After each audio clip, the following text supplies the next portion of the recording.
এই দীপক, এবার কি হবে বলতো? আমার বিয়ে হয়ে গেছে প্রায় 10 বছর, এখনো পর্যন্ত আমি কখনো দেখিনি যে আমাদের বাঁধ ভেঙে গ্রামেতে জল ঢুকছে। এই প্রথমবারই আমাদের সাথে এরকম হলো রে। হ্যাঁ রে শুভেন্দু, তুই ঠিকই বলেছিস। আমিও তো বিয়ে করেছি, 10 বছর হয়ে গেল। এখনো পর্যন্ত আমিও বাঁধ ভেঙে গ্রামে জল ঢুকতে দেখিনি, কিন্তু এবছর এইভাবে যে জল ঢুকছে আমাদের গ্রামের লোকেদের কত ক্ষয়ক্ষতি হচ্ছে বলতো। ক্ষয়ক্ষতি হচ্ছে মানে? আমি এবারে বাদাম চাষ করেছিলাম, এবারে আমার জমিতে ভালো ফলন হয়েছিল। দেখ ওপরওয়ালার কি ইচ্ছা, এবারে ভালো ফলন হয়েছে বলে গ্রামেতে বাঁধ ভেঙে জল ঢুকে গেল। এবার তুই বল আমি কি করব? আমি কিচ্ছু বুঝতে পারছি না। বাঁধ ভেঙে গ্রামে জল ঢুকেছে, আমার তাতে কোনো চিন্তা নেই। কেন রে, তোর কোনো চিন্তা নেই কেন? তুই এভাবে হাসিস কেন? হ্যাঁ, আমি তো জানি যে আমাদের গ্রামে কোনো না কোনো সময় বাঁধ ভাঙবে, তাই তো আমি আগে থেকেই আমার জমির চারপাশে পাঁচিল দিয়ে ঘিরে রেখেছি, যাতে বাঁধ ভেঙে গেলেও আমার কোনো অসুবিধে না হয়, আমার যাতে ফসলগুলো নষ্ট না হয়, সেই জন্যই আমি পাঁচিল দিয়ে ঘিরে রেখেছিলাম। তোর নয় কিছু ক্ষয়ক্ষতি হয়নি, কিন্তু তুই একবার আমাদের কথাটা ভাব ভাই, আমাদের কত কষ্ট হচ্ছে বলতো। দিন রাত এক করে আমরা চাষ করেছিলাম, কিন্তু সেটা এক মুহূর্তের মধ্যেই সমস্ত কিছু নষ্ট হয়ে গেল। কি আবার করব বল শুভেন্দু, সবই ওপরওয়ালার ইচ্ছা। তুই বরং এক কাজ কর, মোড়ল মশাইয়ের কাছে যা, গিয়ে মোড়ল মশাইয়ের কাছ থেকে কিছু সাহায্য নিয়ে আয়। আশা করছি উনি তোকে সাহায্য করবেন। আরে দীপক, তুই ঠিকই বলেছিস, আমি বরং একবার মোড়ল মশাইয়ের কাছে গিয়েই সাহায্য চাইবো।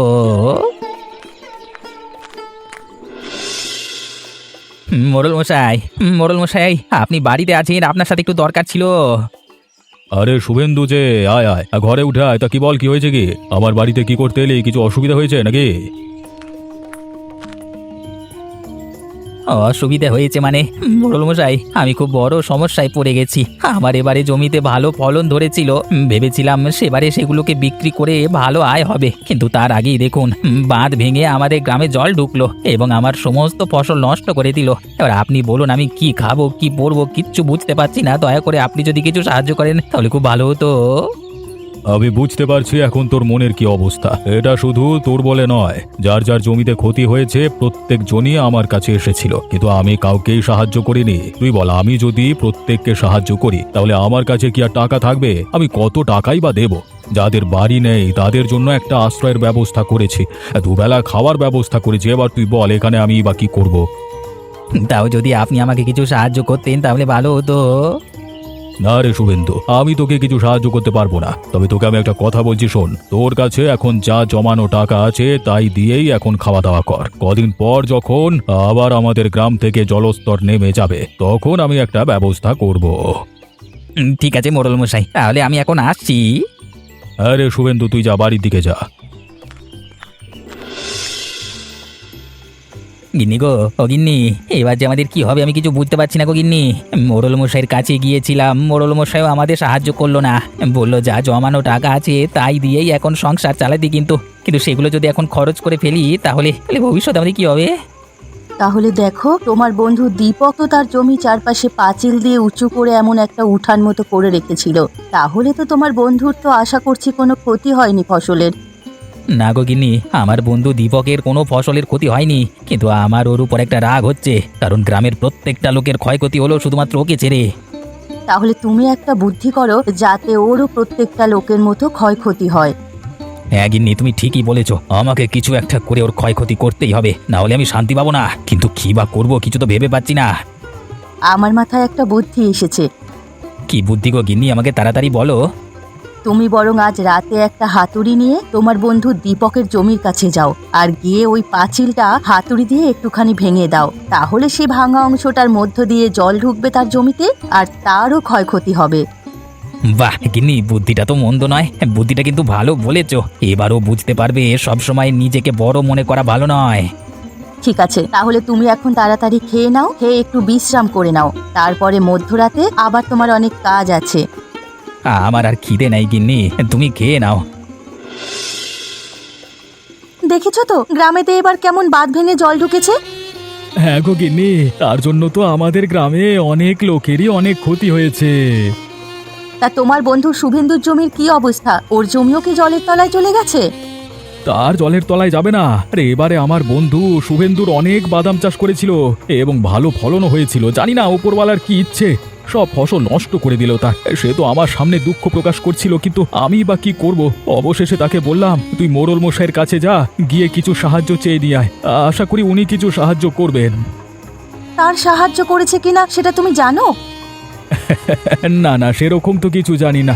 আমি তো ওকে বলেই বাড়িতে চলে এসেছি। আমি ওকে গত 2 বছর ধরে বলেছিলাম যে আমার মতো একটা জমির চারপাশে পাঁচিল দিয়ে ঘিরে উঠানের মতো করে দে, যখন তখন দুর্ঘটনা ঘটতে পারে। কিন্তু ও আমার কথা শুনলো না, বলল আমাদের গ্রামে এখনো পর্যন্ত কোনো দিনও বাঁধ ভাঙেনি, তো এবারেও ভাঙবে না। ভালো, আমার কথা শোনেনি। এখনো কি করবে, বুঝুক ঠেলা, যা হয়েছে এবার বুঝে নেবে। তুমি যা বলছো, তবে আমি তোমাকে কিন্তু বলে দিচ্ছি, তোমার বন্ধুর যদি তোমার কাছ থেকে সাহায্য চাইতে আসে, তুমি তোমার বন্ধুকে একটুও সাহায্য করবে না। তোমার মাথা খারাপ নাকি গিন্নি? ওকে আবার টাকা দিয়ে কেউ সাহায্য করে? ওকে আমি হারগিজ টাকা দিয়ে সাহায্য করব না। কবে আবার ফেরত দেবে সেটারও ঠিক নেই। ঠিক আছে, তুমি এবার শুয়ে পড়ো, অনেক রাত হলো তো। হ্যাঁ গো গিন্নি, এবার শুয়ে পড়তে হবে, অনেক রাত হয়েছে। বড্ড ক্লান্ত লাগছে, আমি এবার শুয়ে পড়ছি। আর তুমিও শুয়ে পড়ো। নাও, এবার তাড়াতাড়ি করে ভেঙে দাও, আমরা তো চলে এসেছি। এখন যদি কেউ আমাদের দেখে ফেলে তাহলে আমাদেরকে ফাঁসিয়ে দেবে। তাড়াতাড়ি ভেঙে বাড়ি চলো, আমার যে আর ধৈর্য হচ্ছে না। গিন্নি, তুমি ঠিকই বলেছ, তাড়াতাড়ি ভেঙে আমরা বাড়ির দিকে চলে যাই। তবে যা করবে সাবধানে করবে, আস্তে আস্তে ভাঙবে, বেশি আওয়াজ করবে না, তাহলে সবাই শুনতে পেয়ে যাবে। ঠিক আছে গিন্নি, তুমি একটু পেছনে দাঁড়াও, আমি ভাঙছি। নাও, ভাঙো ভাঙো। চলো চলো গিন্নি, আমাদের কাজ হয়ে গেছে। আর এই ভাঙা অংশটা দিয়ে তো প্রচুর পরিমাণ জল ঢুকছে। চলো চলো, কেটে পড়ি আমরা, কেউ দেখে পেলে অসুবিধা হয়ে যাবে। এবার এই দীপক বুঝতে পারবে যে সব সময় নিজেকে বড় মনে করা ভালো নয়। হ্যাঁ হ্যাঁ, চলো আমরা চলে যাই। চলো গো, এবার দেখি আমাদের ফসলগুলো কেমন আছে। কেমন আবার থাকবে? আরে ভালোই থাকবে। পাঁচিল দিয়ে যে রেখেছি, কোনো ক্ষয়ক্ষতি হওয়ার সম্ভাবনাই নেই।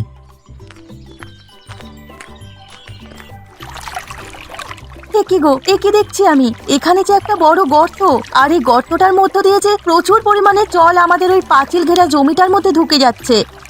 সে কি হতেই পারে না। এ বাবা! না গো, আমি সত্যি বলছি, তুমি এসে দেখো কত পরিমাণে জল এই গর্তটার মধ্য দিয়ে আমাদের জমির ভেতরে প্রবেশ করেছে। হায় হায় হায়, আমাদের কি হলো হে উপরওয়ালা? তুমি আমাদের এরকম ভাবে কেন কষ্ট দিচ্ছ? আমি কত কষ্ট করে লোকের কাছ থেকে টাকা ধার করে এই পাঁচিলটা দিয়েছিলাম, যাতে আমাদের বন্যার দিনে কোনো অসুবিধে না হয়, কিন্তু এইভাবে যে ভেঙে যাবে আমি কখনো বুঝতে পারিনি। তবে এটা আমার যতদূর সম্ভব, এটা নিশ্চয়ই কেউ ইচ্ছাকৃতভাবে ভেঙেছে, কারণ এইভাবে তো বন্যার জলে ভাঙবে না। যদি বন্যার জলে ভাঙতো তাহলে সমস্ত পাঁচিলটাই ভেঙে পড়তো। এটা কিন্তু শুধু একটা জায়গায় ভেঙেছে, আর দেখো গোল হয়ে ভেঙেছে। এতে নিশ্চয়ই কারোর হাত আছে। হ্যাঁ গো গিন্নি, তুমি ঠিকই বলেছ, এটাতে নিশ্চয়ই কারোর হাত আছে। তবে এটা যেই করে থাকুক না কেন, আমি তাকে ছাড়বো না। তুমি বরং মোড়ল মশাইয়ের কাছে যাও, গিয়ে তুমি নালিশ করে এসো যে কেউ ইচ্ছাকৃত তোমার এই পাঁচিলটা ভেঙে দিয়েছে।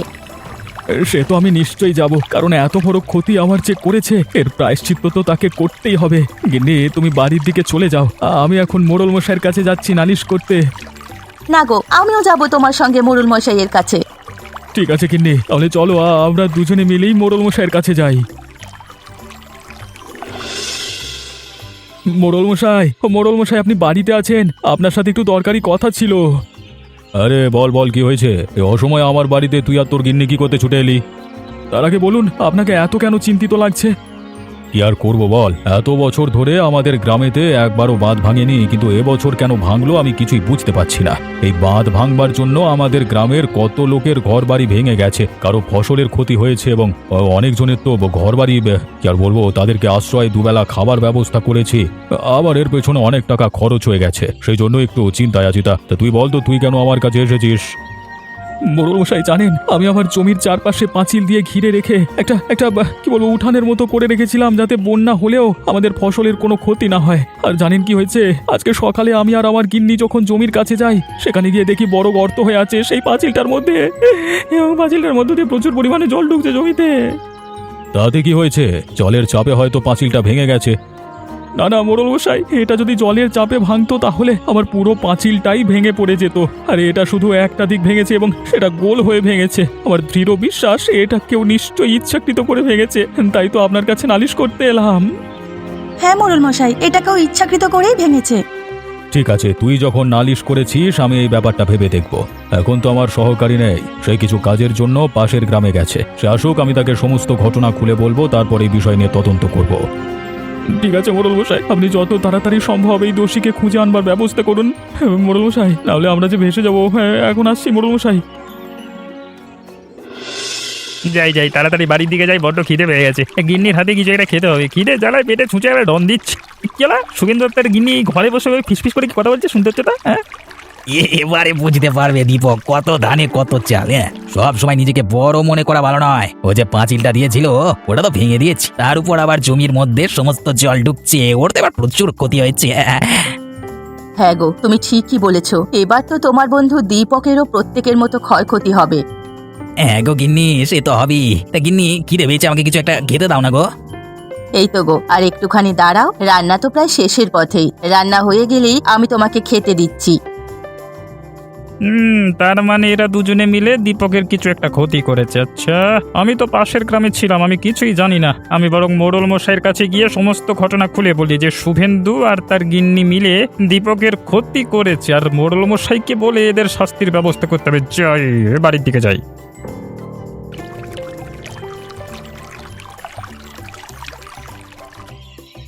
কই গো, এবার তো ঘুম থেকে ওঠো। বিকেল গড়িয়ে যে সন্ধ্যা হতে চললো, ঘুম থেকে উঠবে না যে বলছো, কি হয়েছে?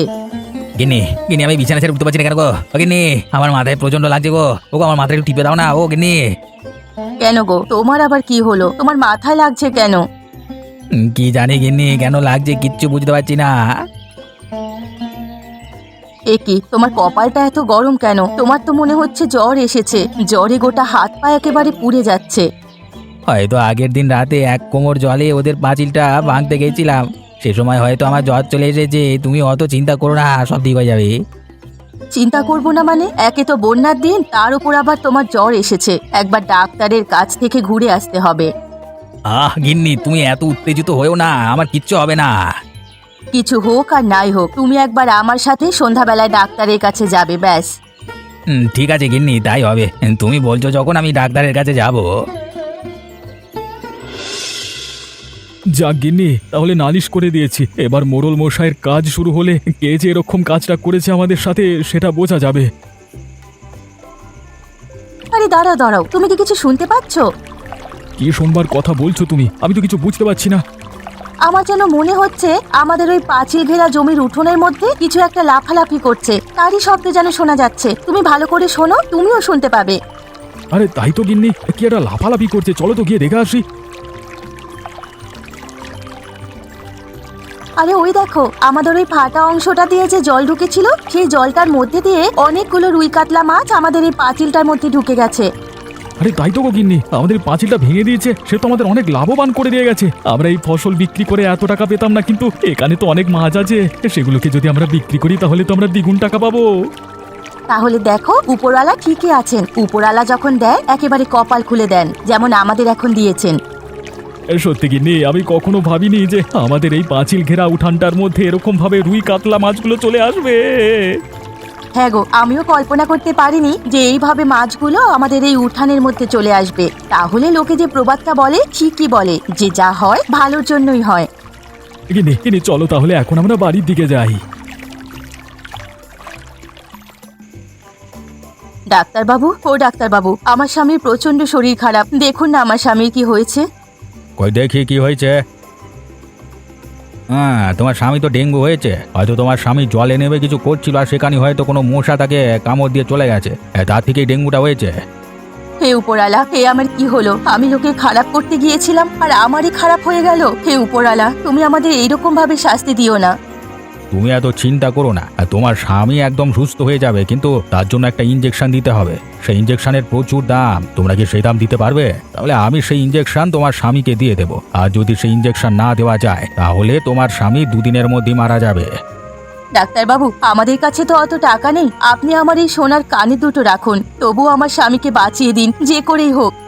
ঠিক আছে, তোমাদের কাছে যা টাকা আছে আমাকে আপাতত দিও। আর তোমাকে সোনার জিনিসপত্র দিতে হবে না। তোমার কাছে যখন পরে টাকা হবে তখন আমাকে দিয়ে যেও, কেমন? ধন্যবাদ ডাক্তারবাবু, আপনি যদি না থাকতেন তাহলে হয়তো আমার স্বামীকে বাঁচানো যেত না। আপনাকে অসংখ্য ধন্যবাদ।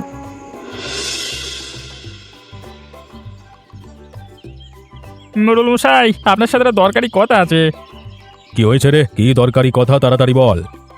জানেন মোড়ল মশাই, আমি তো কিছু কাজের জন্য পাশের গ্রামেতে গেছিলাম, আর গতকাল বাড়ি ফেরবার সময় ওই শুভেন্দুর বাড়ির পাশ দিয়ে আসছিলাম। সেই সময় শুভেন্দু আর তার গিন্নি ঘরে বসে বসে ফিসফিস করে কথা বলছিল কি সব। আমি সেটা শুনে ফেলেছি। তারা কি বলছিল জানেন? বলছিল দীপক এবার বুঝতে পারবে যে কত ধানে কত চাল, সব সময় নিজেকে মানে বেশি উঁচু মনে করে, এইসব কথা। কি এসব কি বলছিস তুই? আর কিছু বলেছে শুনেছিস? আর বলছিল পাঁচিলটা আমি ভেঙে দিয়েছি, তারা এবার কিভাবে চাষবাস করবে দেখে নেবো, এইসব কথা। আমি বুঝতে পারলাম না, মানে শুনে চলে এলাম। ও, তাহলে এবার বুঝতে পেরেছি এই সমস্ত কিছুর পেছনে শুভেন্দুর হাত আছে, তাই তো? দাঁড়া বেটা, ওকে দেখাচ্ছি মজা। তাই শোন শুভজিৎ, তুই শুভেন্দুর বাড়িতে গিয়ে শুভেন্দু এবং তার গিন্নিকে ডেকে নিয়ে আয়, আর একেবারে আসবার পথে দীপককেও সাথে করে নিয়ে আসিস। ওদের সাথে আমার একটা দরকারি কথা আছে।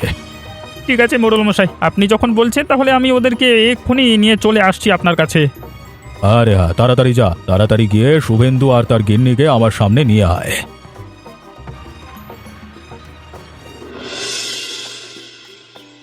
দীপক, জানিস তোর যে পাঁচিলটা ভেঙেছে সেটা কে ভেঙেছে? কে ভেঙেছে মোড়ল মশাই? আপনি কি খোঁজ পেয়েছেন? আরে খোঁজ পেয়েছি বলেই তো তোকে ডেকেছি। সেটা আর কেউ নয়, পাঁচিলটা ভেঙেছে সেটা তোর বন্ধু শুভেন্দু। কি দাদা বলছেন মশাই? আমি কেন বন্ধু দীপকের পাঁচিল ভাঙতে যাবো জমির? মিথ্যে কথা বলবি না। আমার সহকারী তোর সমস্ত কথা শুনে নিয়েছে, আর আমি সমস্ত কথা জেনে শুনেই তারপরে তোকে বলছি। আর না হলে তোকে কি আমি এমনি এমনি আমার বাড়িতে ডাকবো? মোড়ল মশাই, অনেক বড় ভুল করে ফেলেছি, ক্ষমা করে দিন। দীপক, আমি অনেক বড় ভুল করেছি রে, আমাকে দয়া করে ক্ষমা করে দে। আমি পরের বার থেকে এরকম কাজ আর কখনো করবো না। না, এই ভুলের তোর কোনো ক্ষমা হয় না। দীপকের পাঁচিলটা তৈরি করতে আর জমিতে যত টাকা ফসল ছিল তা যা ক্ষতিপূরণ হয়েছে সমস্তটাই তুই দিবি। কিন্তু এত টাকা তো আমার কাছে নেই, কি করে দেবো? গিন্নি বলো না।